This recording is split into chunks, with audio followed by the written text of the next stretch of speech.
E aí, pessoal, tudo bem?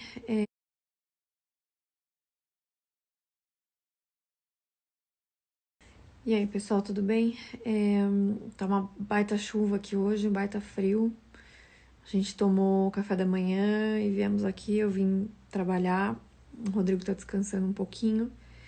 E aí, eu queria falar com vocês sobre esse caso aí da Mariana Ferrer. Ainda tô observando aqui as eleições americanas, enquanto isso não se define. Queria falar com vocês rapidamente sobre essa questão da Mariana Ferrer. Então, assim, primeira coisa, né? Acho que o mais importante quando a gente está na internet, na hora de disseminar uma informação, é conferir de verdade se aquilo tem sentido. E se aquilo foi falado, ou se foi divulgado, se foi escrito. Então, estão divulgando a exaustão essa história de estupro culposo, que, lógico, não foi falado em nenhum momento na sentença. Mas aí estão falando, não, porque o juiz disse que não houve intenção de estupro, né? Então, que isso seria o tal do estupro culposo. Mas ele também não falou isso em nenhum momento na sentença. E eu fui ler a sentença, minha prima é advogada, também estava conversando com ela. Eu vi os stories da doutora Tamea, eu recomendo bastante, ela é bastante didática. E eu também vi várias threads, né, sobre isso, sobre as inconsistências do depoimento, porque a grande questão desse processo não é saber se houve ou não houve a conjunção carnal, como eles chamam, mas se houve estupro de vulnerável, que é o que ela alegava. Ela disse que ela foi dopada e aí acabou sendo estuprada. Só que o que eles encontraram nas investigações foi que ela não foi dopada. Nos exames toxicológicos isso não aconteceu. Isso não apareceu. Deu que não tinha nenhum traço de álcool, ou drogas, ou nada disso. Então, por falta de provas, o juiz absolveu o réu por falta de provas, porque não havia como provar que houve estupro de vulnerável, e aí ficou apenas a questão: será que foi estupro mesmo ou não foi? Porque o que ela alegava é que ela não estava em condições nem de saber onde ela estava. E as provas que foram mostradas, não só do exame toxicológico, mas as filmagens, tudo isso, mostrou, ou pelo menos colocou em dúvida, que ela estaria dopada, não estaria em plenas faculdades mentais para conseguir se defender ou qualquer coisa do tipo. Então ele foi absolvido por isso. Mas então, sem entrar no mérito, qual a culpa que o cara teve nisso, se houve alguma forçação de barra da parte dele, ficou a palavra dela contra a dele, e a dela foi, de uma certa forma, desmoralizada um pouco, porque não houve nenhuma comprovação de que ela estava dopada, como ela disse, pelo contrário. O que mostrou, as provas mostraram o contrário. Então, se você entrar nesse mérito, o que eu acho que é importante da gente discutir aqui é essa sinalização da virtude tão presente nas redes sociais. Qualquer pessoa normal acha estupro uma coisa absurda, abjeta, nojenta, qualquer pessoa normal. Então, é lógico que quando a gente vê um negócio desse, a gente sente, principalmente a gente que é mulher, a gente sente isso como se fosse com a gente. E a gente quer demonstrar apoio, a gente quer demonstrar indignação. Isso é natural. Só que a gente tem que ter muito cuidado com as informações que são passadas na internet, porque eu tô vendo muita gente compartilhar essa coisa do estupro doloso, que não só não houve essa citação, como não houve em nenhum momento falando que não houve intenção de estuprar e aí por isso que ele absolveu, não tem nada a ver. Essa sentença não foi falada de nada parecido com isso. Então, quando a gente vê uma situação que mexe com a gente, naturalmente mexe, né? Um caso de estupro, como eu falei, é uma coisa muito nojenta e a gente quer demonstrar apoio.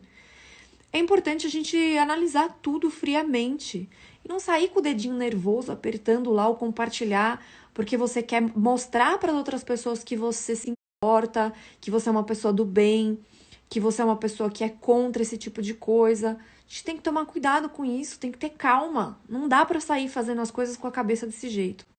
E aí, pessoas que analisam isso de maneira crítica, de maneira fria, técnica, é cancelada, porque o tribunal da internet já definiu que o cara é culpado. E se o juiz de outra forma, então ele é machista, cultura do estupro. Gente, o que seria uma cultura de alguma coisa? Seria algo amplamente aceito na sociedade. Não existe cultura de estupro no Brasil. Existe sim estupradores, existe sim uma legislação extremamente benéfica ao estuprador, ao criminoso de forma geral. Inclusive, várias vezes que a gente fala sobre isso, somos chamados de, vocês querem encarcerar pessoas e tudo isso. Então, assim, não existe cultura de estupro no Brasil, que é uma coisa que é mal vista até mesmo por criminosos. Estupradores nas cadeias, a gente já sabe o que acontece. Uma cultura implica em algo amplamente aceito, em algo que não é mal visto. Isso acontece em sociedades, no mundo árabe, por exemplo, em que existem teocracias e que, por exemplo, mulheres que são estupradas, às vezes são obrigadas a casar com o estuprador, ou se ela é casada e é estuprada, ela é condenada à morte por apedrejamento porque ela infringiu em adultério. Não sei se a palavra técnica é essa, mas vocês entenderam o conceito. Então, assim, é muito forte falar de cultura do estupro no Brasil quando é uma coisa que é amplamente mal vista.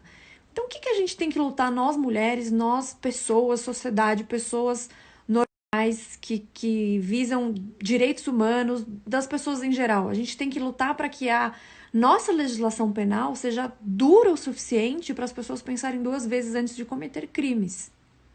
Então, de tudo isso, acho que a gente pode aprender primeiro a ter cuidado com as coisas que a gente compartilha, ter calma, essa sanha de sinalizar virtude para os outros ou para si mesmo é muito complicada, porque às vezes a gente compartilha coisas que a gente nem sabe direito o que é, nem entendeu direito. Como eu falei no começo desses stories, muita gente falando que o juiz foi machista porque disse que não houve intenção de estuprar. Em nenhum momento ele falou sobre isso, ele apenas absolveu o réu porque não houve comprovação de vulnerabilidade da vítima, que era o que ela alegava. Ponto, somente isso. E segunda coisa, falar de cultura do estupro, que é extremamente forte, é uma coisa que demandaria a sociedade achar isso aceitável ou normal em alguns casos, e a maior parte da sociedade não acha isso normal. E vamos lutar para uma legislação mais dura, para leis piores para criminosos, e não o contrário, como boa parte da esquerda progressista quer. Mas uma coisa sobre o advogado, que na audiência ali humilhou a menina, né? Uma coisa são as provas e a conclusão do juiz em relação ao caso, de acordo com as provas que ele teve acesso. Outra coisa é a postura do advogado, que a gente pode achar deplorável, pode condenar a postura dele, de humilhação da menina, de falar das roupas dela. Então, esse tipo de coisa a gente pode condenar, obviamente, mas coisas separadas. A postura do advogado é diferente da decisão do juiz, que em nenhum momento falou de estupro culposo ou de que não houve intenção e por isso ele iria absolver a pessoa. Ele absolveu apenas baseando-se nas provas em que não houve nenhum indício que ela realmente estava em condição de vulnerabilidade. Apenas isso.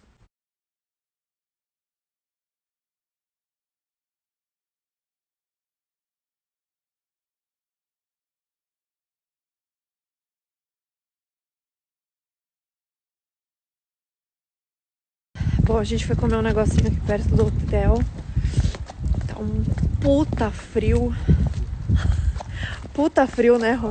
Ó, pro Rodrigo tá com frio. Pensa nessa situação. Pro Rodrigo tá com frio, que tá muito frio. Tá, foi um dia de merda, só choveu.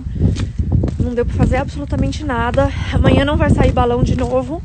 Mas a gente conseguiu trocar nossa passagem de sexta-feira de manhã pra sexta-feira no fim da tarde. Então ainda temos uma esperança de que o balão vai sair na sexta-feira. E, porra, os únicos 3 dias que vão chover dessa semana inteira são os dias que a gente tá aqui. É muito azar. E, meu, tá um vento, um gelo. O Rodrigo reclamando que tá muito frio. Não, ele tá de gorro, gente. Presta atenção, ele está de gorro. Só pra vocês terem uma noção. É o tipo de pessoa que tá todo mundo de casaco e ele de camiseta. Mas hoje ele está de gorro. Então é uma merda, porque aqui tudo se faz fora. Tipo, foi um dia muito frio, muita chuva, muito vento. E, enfim, amanhã a gente tem uns passeios que a gente agendou aí com um guia. Então, pelo menos vai ser de carro e vai dar pra conhecer uns lugares. E amanhã vai chover, acho que até meio-dia, pelo menos tá previsto, mas depois fica nublado, mas para de chover. E agora a gente tem que torcer pra sexta-feira dar pra sair o balão. Senão eu vou ficar muito frustrada. Já tô um pouco frustrada de estar aqui com chuva, né? Foda.